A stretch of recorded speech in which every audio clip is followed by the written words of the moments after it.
The Prodigies of the Blessed Virgin Mary, Series 22. Volume 35, August 9th, 1937. Prodigies of Love in the Divine Volition. How the Divine Will doubles its love in order to make itself loved with its own love. How the Queen of Heaven shall form the new hierarchy within her inheritance. My flight continues in the divine volition, and it awaits me with so much love that it takes me in its arms of light and says to me, "My daughter, I love you, I love you."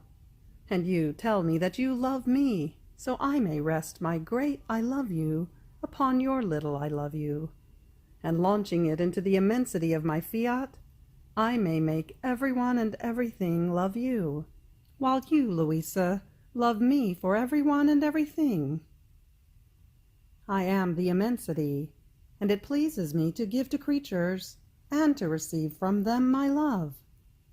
I give and receive the harmonies, the multiple notes, the sweetnesses, and the enchanting and enrapturing sounds contained in my love. When my will loves, the heavens, the sun, the whole creation, the angels and the saints, all of them love together with me. They all stand at attention, waiting for the I love you of she to whom they had directed their I love you. And therefore, upon the wings of my will, I send to all your I love you, as though to repay them for their loving you together with me. If one loves, it is because one wants to be loved in return. Not to be requited in love is the hardest pain that makes one delirious. It is the most transfixing nail, which can be pulled out only by the medicine, the balm, of requited love. Then I was thinking to myself, my God, who could ever repay you for your great love? Oh, maybe only the Queen of Heaven can claim this merit of having repaid her Creator in love. And I? What about me? And I felt oppressed. And my always lovable Jesus, making his brief little visit, all goodness told me, "Daughter of my will, do not be worried. For the one who lives in it, there is highest accord in love. By possessing its life in the creature, my will doubles its love. So when it wants to love, it loves within itself, and it loves within the soul, since it possesses its life in her. In my will, love is in highest accord. The joys and happinesses of pure love are always in full force. Our paternal goodness for the one who lives in our will is so great that we number her breaths, heartbeats, thoughts, words, and movements in order to repay them with our own and fill them all up with love. And in our emphasis of love we say to her, she loves us, and we must love her. And while we love her, we make such a display of gifts and graces as to astonish heaven and earth. We did this with our Queen. We displayed so very much. But do you know what this displaying of ours means? We look at ourselves, and we want to give what we are and what we possess. Dissimilarity would cause us pain. And the creature, seeing herself dissimilar from us, would not be with us with the trust of a daughter, and with that confidence that comes from sharing the possession of the same goods, of the same gifts. This disparity would be an obstacle to forming one single life and loving each other with one single love. On the other hand, to live in our divine will is precisely this: one single will, one single love, common goods. And in all that may be lacking to the creature, we give of ourselves in order to make up for her in everything, and be able to say, whatever we want she wants as well, Our love and hers are one, and as we love her, so does she love us. My daughter, we would lack strength if we did not elevate the creature who lives in our will to the level of our likeness, to let her possess our goods. Indeed, with my celestial mother, because she lived in and possessed the life of my divine Fiat, we love each other with one single love, and we love souls with a twin love. And our love for her is so great that just as we have our hierarchy of angels in heaven, as well as the diversity of orders of the saints, since the celestial empress is the heiress of the great inheritance of our will, when this kingdom is formed upon earth, the great lady shall call her own children to possess her inheritance, and we shall give her the great glory of having her form the new hierarchy that shall be similar to the 9 choirs of angels. So she shall have the choir of seraphim, of cherubim, and so forth, as well as the new order of the saints who have lived within her inheritance. After she has formed them on earth, she shall take them to heaven, surrounding herself with the new hierarchy, generated anew in the divine Fiat, in her same love, having lived in her inheritance. This shall be the fulfillment of the work of creation, our consummatum est, because we shall have the kingdom of our will in the creatures by virtue of the celestial heiress who wanted to give her life for each of them in order to let it reign. Oh, how glorified and happy we shall be, because the sovereign queen shall have her own hierarchy, just as we do. Even more so, since our own hierarchy shall be hers too, and hers shall be ours, because all that is done in our will is inseparable. If you knew how much this celestial queen loves souls, she, faithful copy of her Creator, looks inside herself and finds her seas of love, of grace, of sanctity, of beauty, of light. Then she looks at the creatures and wants to give all of herself with all her seas, so that they may possess their mamma with all her riches. To see her children poor while their mother is so rich, and only because they do not live in the inheritance of their mother, is a sorrow. She would want to see them inside her own seas of love, loving their Creator as she loves him, hidden within her sanctity, embellished by her beauty, filled with her grace. But not seeing them there, if she wasn't in the state of glory in which pains have no place, she would die of pure sorrow for each creature who does not live in the divine will. This is why she prays unceasingly. She puts all of her seas in prayer to beseech that the divine will be done on earth as it is in heaven. Her love is so great that by virtue of our will, she bilocates within each creature in order to prepare the interior of their souls. She synchronizes them with her maternal heart. She clasps them in her arms to dispose them to receive the life of the Supreme Fiat. Oh, how she prays to our adorable Majesty from within each heart, saying to us, "Please hurry. My love can no longer be contained. I want to see my children living together with me in that same divine will which forms all of my glory, my richness, my great inheritance. Trust me, and I shall know how to defend my children, as well as your own will, which is also mine." The love of this celestial queen and mother is insuperable. Only in heaven shall creatures know how much she loves them and what she has done for them.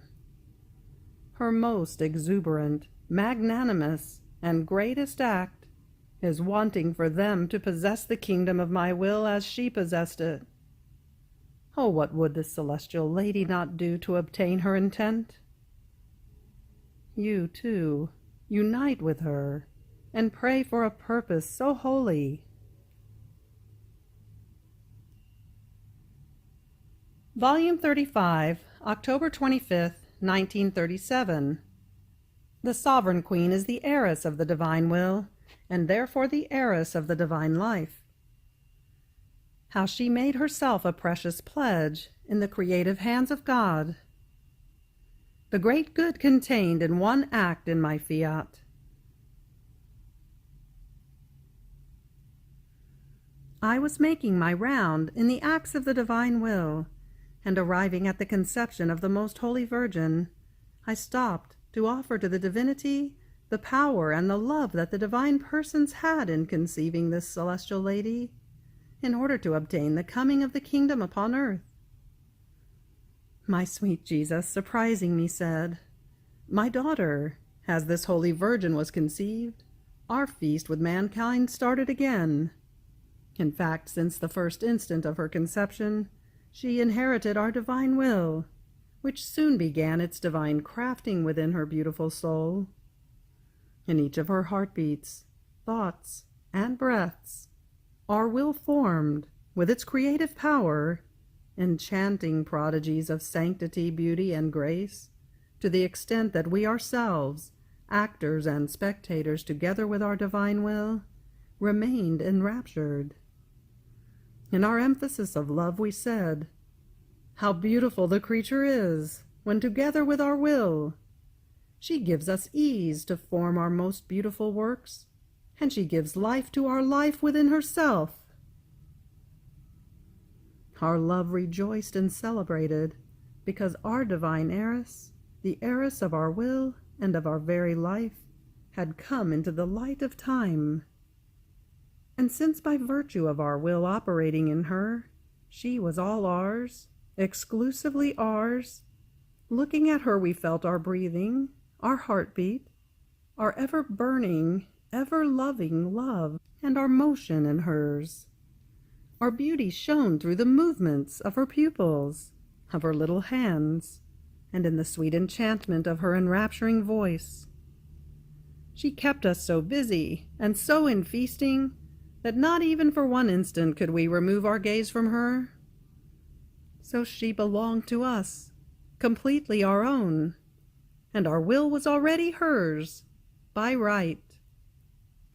We recognized in this holy creature our divine heiress, and by possessing our will, she already possessed all. This Holy Virgin had her own humanity, in which she bound the whole human family as limbs to the body. So in seeing in her the whole of mankind, as she was conceived, for love of her we gave the first kiss of peace to all humanity, making it heir of our divine heiress, with the exclusion of some ungrateful who would not want to receive it. See then how certain it is that the kingdom of our will must come upon earth. There is already a creature who inherited it, and since this creature belongs to the human race, all creatures acquired the right of being able to possess it. This celestial sovereign, taken by love, made herself into a pledge in our creative hands, so that all could receive the kingdom.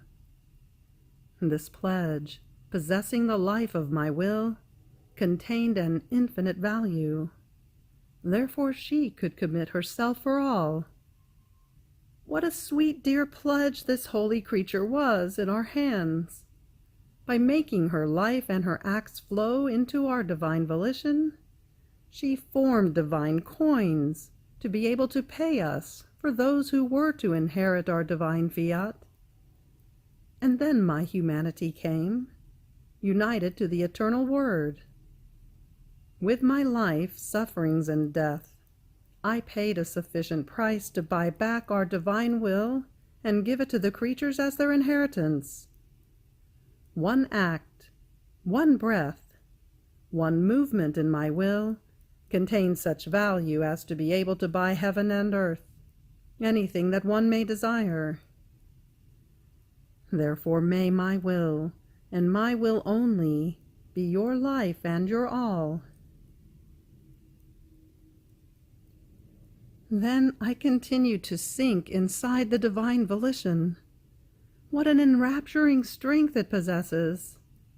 Its sweetness, the attractions of its enchantments, are such that one would not want to lose even a breath. My sweet Jesus added, "My daughter, the prodigies of my will are unheard of. Its power is so great that as the creature operates in my will, it calls into action all that she has done before, uniting it together, and then offering again to each act its merit, goodness, and power, as if the creature were doing it again, enriching it with so much grace and beauty as to form the enchantment of all heaven. Then, as celestial dew, it invests all the saints, giving them the new glory and happiness that the work of the creature in my will contains. It pours this dew upon all the pilgrim souls, so that they may feel its power and grace in their own acts. How many souls, burned by passions, sin, and brutal pleasures, feel the freshness of this divine dew, and remain transformed in good. One act in my will overwhelms heaven and earth, and if it cannot find souls disposed to receive such a good, it puts itself on the lookout, spying the circumstances, the opportunities, and the disillusions of life, ready to invest them, embalm them, and give them the good it possesses. The acts in my will are never lazy. They are full of light, love, sanctity, and divine sweetness. They feel the need to give light to those who live in darkness, to give love to those who are cold, to give sanctity to those who live in sin, to give divine sweetness to those who feel embittered. These acts that are true children of my divine Fiat never stop. They keep wandering, even for centuries if necessary, in order to give the good they possess. And since they are animated and armed by its power, they can say, "We can do everything because an omnipotent divine will gave us life." Volume 35, November 7th, 1937. The Queen of Heaven yearns with love, wanting to endow her children. I was following the acts of the divine will, which contained all the works, love, prayers, sufferings, palpitating life, breaths, and all that the Queen of Heaven has done, as if she was just doing them. And I hugged them, I kissed them, I adored them, and offered them in order to obtain the coming of the kingdom of the divine will upon earth. Then my sweet Jesus, continuing his say, added, "My blessed daughter, the one who lives in my will can enter everywhere, and can give me everything, even my celestial mother, as if she were her own. The way in which she loved me, and everything that I did. This creature can even duplicate my life, as if it were her own, and give it to me to love me. You must know that as I formed the day of the creature by manifesting many truths on my divine will to you, so the sovereign of heaven, with her love, sufferings, prayers, and acts, which done in my divine will, filled heaven and earth, forming the appropriate endowment for those who shall live in it, with great anxiety longs and sighs to be able to equip her children. She sees herself immersed in many riches of grace, love, and sanctity, but she cannot find her children to equip them, since they do not live in that same will in which she lived. Look, my daughter, how it is written in everything she did and suffered, for my children. Therefore, if she loves, she calls her children to receive the endowment of her love in order to make us recognize them as her children, and as our children too, and to love them as we love her. If she prays, she wants to give the endowment of her prayer. In sum, she wants to provide them with all her sanctity, with her pains, and with the very life of her Son. How touching it is to hear her and to look at her, keeping her children within her maternal heart, as if inside a sacrarium. In all her acts and breaths, she calls her children, and says to our Supreme Being, "All that I am and possess is all for my children. Please listen to me. I feel my heart bursting for love. Have mercy on a mother who loves and wants to provide for her children, to make them happy. My happiness is not full. I feel it halved, because I do not have my children delighting together with me. Therefore hurry. May the divine will be known, so that they may also know the restlessness of their mother, and how I want to provide for them, and make them happy and holy." Do you think that we remain indifferent before this touching scene, before she, who is in spasms of love, so much that, with her maternal tenderness, and with her rights as a mother, she prays to us and begs us? Ah, no! How many times, because of her concerns, I manifest more surprising truths on my Fiat, to give her free rein to pour out to her children a more extensive provision, since she shall be allowed to do it only in accordance with their knowledge. Therefore you too enter my divine will, and together with this celestial mother, pray and supplicate that our will may be known and reign in all the creatures.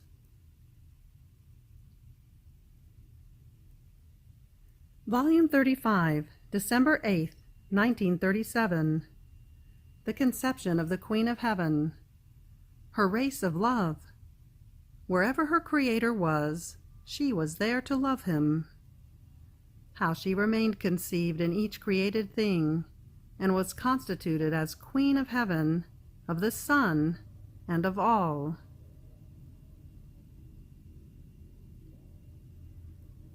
Today, while swimming in the divine volition, my poor mind found in action the conception of the Queen of Heaven. Oh, what wonders! What surprises! They just cannot be described.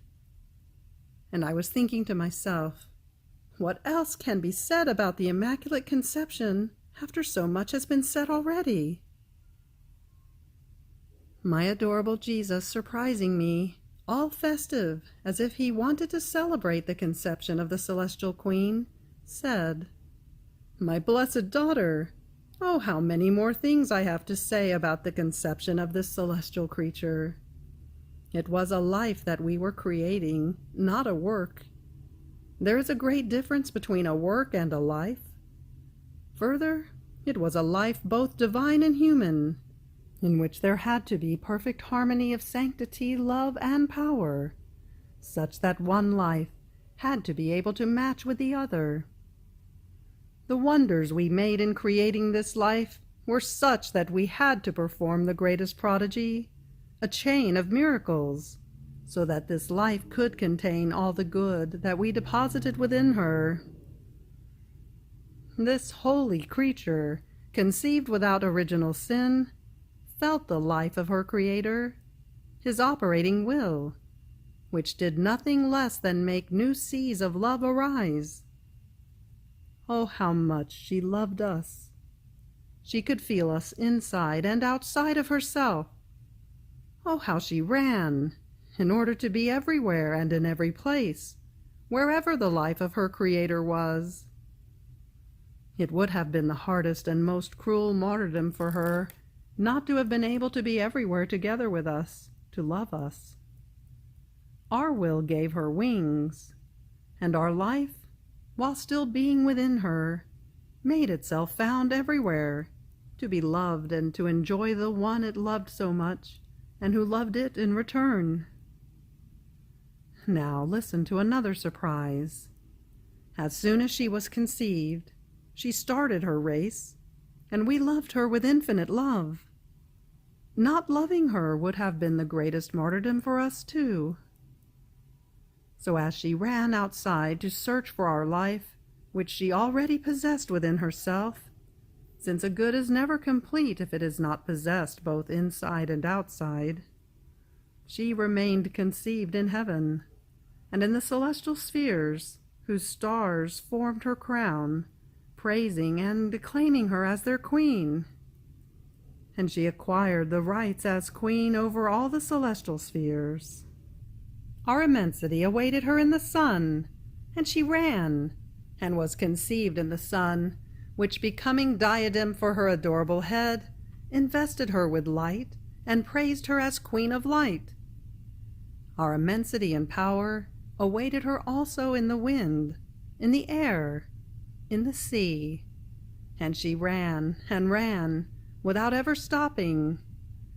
So she remained conceived in the wind, in the air, and in the sea, acquiring the rights as queen over all.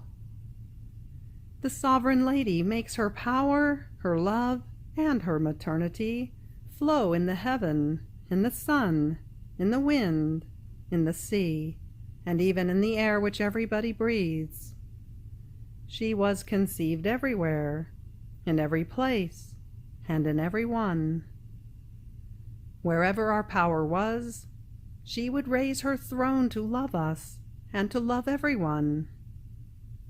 This was the greatest miracle performed by our powerful love, to bilocate her, to multiply her in all things and in all created beings, so that we might find her everywhere and in every one. The celestial queen is like the sun. Even if someone doesn't want the light of the sun, this light imposes itself anyway and says, "Whether you want me or not, I must do my course. I must give you light." But if someone could hide from the light of the sun, nobody can hide from the sovereign lady. Otherwise she could not, in fact, be called universal queen and mother of everyone and everything. And we do not know how to speak words without making facts. Do you see, then, the extent of our power and our love in the conception of this holy creature? We reached the point of elevating her to such a height and glory that she can say, "Wherever my Creator is, there I am, to love him. He invested me with such power and glory that I am sovereign over all. Everything is dependent on me. My dominion reaches everywhere, to the extent that while I am conceived in all things, I keep conceived within me the sun, the wind, the sea, everything. I possess everything in me, even my Creator, and I am the sovereign and the owner of all. This is all of my unreachable height, my glory, that nobody can equal, and my great honor. With my love I embrace all, I love all, and I belong to all. I am the mother of my Creator. You have reached the end of the Prodigies of the Blessed Virgin Mary, Volume 35. Fiat.